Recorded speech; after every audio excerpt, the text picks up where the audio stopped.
permaisuriku akan menjadi gelap. Chapter 7, Sisi Gelap Protagonis. Su Changge siap menerkam kepala Wei Kun kapan saja.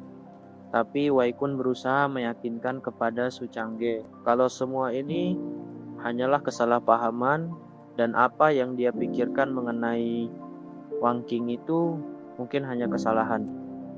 Mendengar pernyataan itu membuat Su Changge tersenyum bahagia. Dia mengatakan bahwa alasan Wang Qing memiliki aura iblis karena Su Changge memurnikan inti darah iblis naga untuk Wang Qing. Itu yang membuat dia memiliki sedikit aura iblis dalam dirinya.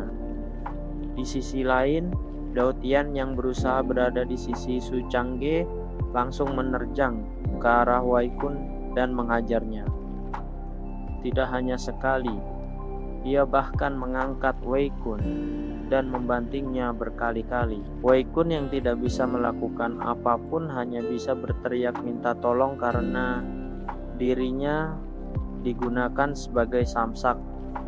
Wei Feng yang melihat hal itu mengatakan pada Su Changge kalau ini semua hanya salah paham, karena itulah dia ingin berdamai dengan bersalaman. Su Changge tersenyum dan menyetujui permintaan dari putra suci Ye. Su Changge langsung mengatakan pada Dao Tian, putra mahkota dari klan iblis, tolong tenanglah, jangan buat situasi damai ini jadi lebih kacau. Putra mahkota Dao Tian langsung setuju dan melemparkan Wei Kun ke pasukan pemburu iblis. Dengan cepat mereka menangkap Wei Kun yang terjatuh dan berterima kasih kepada putra suci Ye dan juga tetua Su. Dengan cepat pasukan pemburu iblis pergi menjauh dari arena dengan membawa Wei Kun yang terluka akibat serangan Dao Tian. Meski dalam kondisi begitu, Wei Kun menyimpan dendam pada Su Changge dan pergi dengan berlinang air mata. Setelah semuanya selesai, Tetua Zhou mengatakan pada semua tamu yang hadir bahwa mereka akan membereskan semua ini dan akan memberikan kompensasi karena masalah yang ada pada semua tamu. Yi Feng tersenyum melihat ke arah Sui Liuli.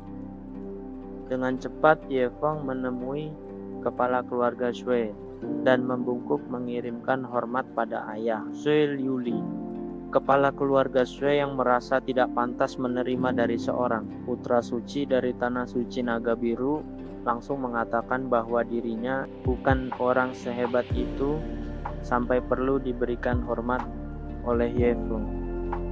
Wei Feng mencoba mengingatkan kepala keluarga Sui dengan mengatakan, Patriark Xu, apa kamu mengingat pemuda yang kamu selamatkan beberapa tahun lalu? Pemuda itu adalah aku.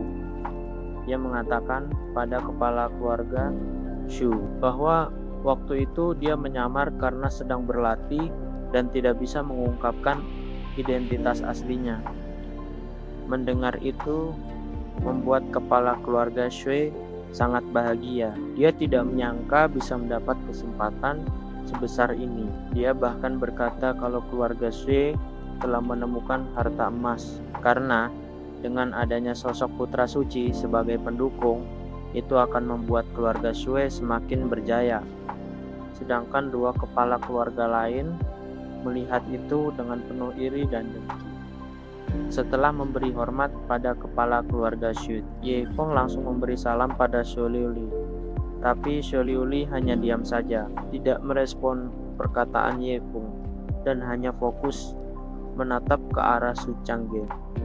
Ye Feng langsung melihat ke arah di mana mata Sui Liuli memandang. Di sana dia melihat putra mahkota Dao Tian yang memuji Su Changge karena menyelesaikan semua masalah yang ada. Melihat Sui Liuli yang terus memandang kepada Su Changge itu membuat Ye Feng gelisah dan keringat mulai keluar dari wajahnya yang menunjukkan kalau dia khawatir. Sui Liuli sedang jatuh cinta pada Su Changge. Melihat putrinya yang hanya diam saja meski putra suci sudah memberi salam padanya. Kepala keluarga Xue yaitu ayah Xue Liuli langsung mengatakan bahwa dia tidak boleh tidak sopan begitu saat putra suci Ye sedang berbicara padanya. Xue Liuli menjawab Ye Feng dengan sederhana. Dia hanya mengatakan kalau tidak perlu dipikirkan, karena Xue Liuli sendiri bahkan sudah melupakan itu.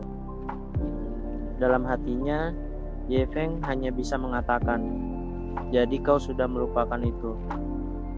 Dengan wajah panik, kepala keluarga Xue berusaha mengatakan pada Ye Feng kalau Xue Liuli hanya bermaksud kalau kita tidak meminta imbalan apapun. Karena itu, dia menolak Ye Feng. Sedangkan Liuli sedang sibuk ingin segera pergi menemui Su Changge. Itu membuat ayahnya kebingungan antara harus meyakinkan Ye Feng dan mengejar putrinya. Setelah selesai membalas Ye Feng, Xue Liuli dengan cepat pergi ke tempat Su Changge dan memegang tangannya. Dengan senyuman lebar di wajahnya, Xue Liuli mengajak Su Changge untuk bertemu dengan ayahnya, karena ayahnya sebagai kepala keluarga Xue ingin bertemu dengan dirinya. Mendengar pernyataan itu dari Xue Liuli langsung membuat Su Changge merasa kebingungan. Sedangkan Ye Feng dengan kesal pergi dari sekte Immortal Pedang Awan. Setelah beberapa saat, Su Changge mengajak kepala keluarga Xu untuk pergi ke ruang teh, salah satu tempat di mana sekte Immortal Pedang Awan menjamu tamunya. Su Changge bertanya alasan kenapa kepala keluarga Xu ingin bertemu dengannya. Xu Zhen bingung harus menjawab apa. Dalam hatinya, Xu Zhen berpikir dengan keras, karena Xue Liuli sudah menyinggung putra suci Ye. Dia juga tidak bisa membuat tetua Su tersinggung dan membuatnya tidak mendukung keluarga Xue. Xu Zhen sebagai kepala keluarga Xue mulai berbicara. Dia mengatakan bahwa setelah Xu Liuli yang terkena racun dari sekte hantu dan diselamatkan oleh tetua Su, dia menolak untuk pulang dan malah memanggilku, ayahnya, untuk datang ke sini. Xu Zhen menekankan bahwa Xu Liuli memiliki perasaan yang bersih pada tetua Su. Karena itu, dia ingin menitipkan anaknya di sini dan melayani Su Changge. Xu Zhen mengatakan permintaannya, dia hanya ingin satu hal, yaitu meminta tetua Su memberikan kesempatan bagi keluarganya agar bisa naik, setidaknya mencapai alam suprim. Su Changge yang telah mendengar itu hanya diam saja dan meniup tehnya. Melihat itu, temperamen Xu Zhen sedikit naik, meski dia hanya menunjukkan itu dalam hatinya. Di sisi lain, Wan Qing berada di belakang gunung sekte. Dia merasa tersenyum senang karena berhasil memenangkan kompetisi agung. Karena itu, dia ingin menemui Yao Lan untuk mengucapkan terima kasih. Tapi siapa sangka Bi Feng yang seharusnya sudah pergi ternyata masih ada di dalam sekte. Wan Qing yang melihat itu terkejut karena khawatir dia ingin mengincarnya karena masalah aura iblis itu. Bi Feng dengan jelas menatap ke arah Wan Qing dan mengatakan kalau dia di sini tidak untuk menyebabkan masalah untuk dirinya. Mendengar hal itu, Wan Qing langsung mengatakan bahwa tidak ada hal yang ingin dibicarakan lagi pada putra suci Ye dan mengucapkan salamnya untuk pergi. Tapi saat dia ingin pergi, Ye Feng langsung menghalanginya. Ye Feng menatap mata Wan Qing dan mengatakan apa? Dia tidak penasaran kenapa orang seperti tetua Su yang memiliki kultivasi sekuat itu mengambil Wan Qing dengan kultivasi lemah sebagai muridnya. Ye Feng mengatakan pada Wan Qing bahwa dirinya memiliki tubuh kuno yang legendaris bernama 9 Kaisar Phoenix dari alam bawah. Wan Qing mendengarkan perkataan Ye Fong dengan tatapan serius. Lalu Ye Fong melanjutkan, tubuh kuno legendaris itu memiliki garis keturunan dari 9 kaisar dari alam bawah. Sekali garis keturunan itu bangkit, bahkan jenius paling hebat dari alam divine tidak akan bisa dibandingkan sama sekali. Saat itulah Su Changge akan memanfaatkan itu dengan menguasai garis keturunan dari darah dan menghancurkan tubuh kaisarmu. Itu akan membuat dirinya tidak akan bisa ditandingi oleh siapapun. Ye Feng menegaskan dengan jelas bahwa itulah tujuan Su Changge. Ye Feng mengulurkan tangannya dan mengajak Wang Qing untuk ikut dengannya. Dia mengajak Wan Qing untuk mengikuti dia pergi ke Tanah Suci Naga Biru. Ye Feng juga menekankan bahwa jika Wan Qing pergi dengannya, itu juga akan bisa membantu dirinya membangkitkan garis keturunan dari tubuhnya itu. Dia bahkan bersumpah sebagai putra suci dari Tanah Suci Naga Biru bahwa dirinya tidak akan mengkhianati Wang Qing. Dengan nada pelan dan sedikit kecewa, Wan Qing menjawab Ye Feng. Dia mengatakan, kukira putra suci dari Tanah Suci Naga Biru itu jenius yang tak tertandingi, tapi aku tidak menyangka dia mengucapkan ucapan bodoh seperti itu. Wan Qing menunjukkan tatapan serius dan menjelaskan bahwa dirinya lebih mempercayai masternya yang telah bersamanya selama ini daripada percaya pada orang yang baru saja dia temui, bahkan orang yang ingin melukai dirinya. Begitu saja, Wan Qing menolak ajakan Ye Feng mentah-mentah dan pergi meninggalkan dirinya. Ye Feng dengan tatapan serius melihat ke arah Wang Qing pergi. Dia menyimpan dendam karena menolak ajakannya. Tiba-tiba muncul sosok bayangan hitam dengan aura berwarna hijau.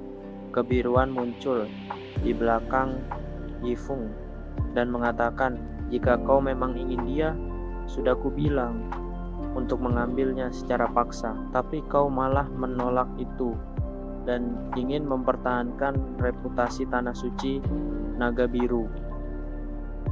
Dia melanjutkan bicara, menyusahkan sekali mengurus orang-orang sepertimu yang terlalu membanggakan diri sendiri. Dengan tatapan yang melihat dari kejauhan ke arah Wan Qing, Ye Feng menjawab bayangan yang keluar dari tubuhnya itu untuk tetap diam.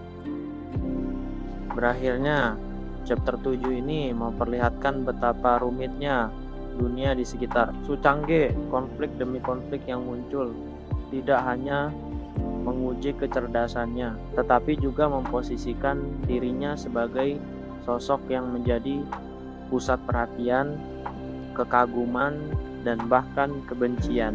Sementara itu, Wan Qing yang tampak kecil di antara para tokoh hebat mulai menyadari bahwa dirinya bukan sekadar murid biasa. Tawaran, ancaman, hingga rahasia tentang garis keturunan legendarisnya menjadi bayangan besar yang akan terus mengikuti langkahnya.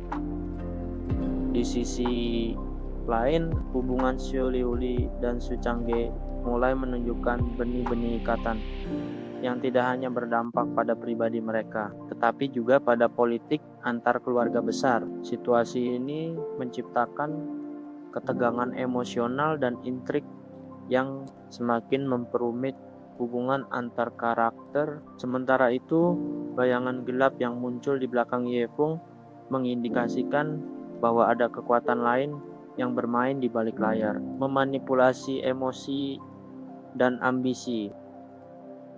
Bagaimana Su Changge akan menghadapi semua ancaman ini? Akankah Wang Qing tetap teguh pada kepercayaannya, atau akhirnya jatuh ke dalam godaan dan manipulasi? Chapter 7 memberi kita pandangan mendalam tentang konflik, kepercayaan, dan kesetiaan yang menjadi inti cerita ini. Kisah ini baru saja dimulai, dan semuanya semakin memanas. Jangan lupa untuk terus mengikuti alur cerita epik ini di video-video berikutnya. Terima kasih telah menonton dan sampai jumpa di chapter selanjutnya.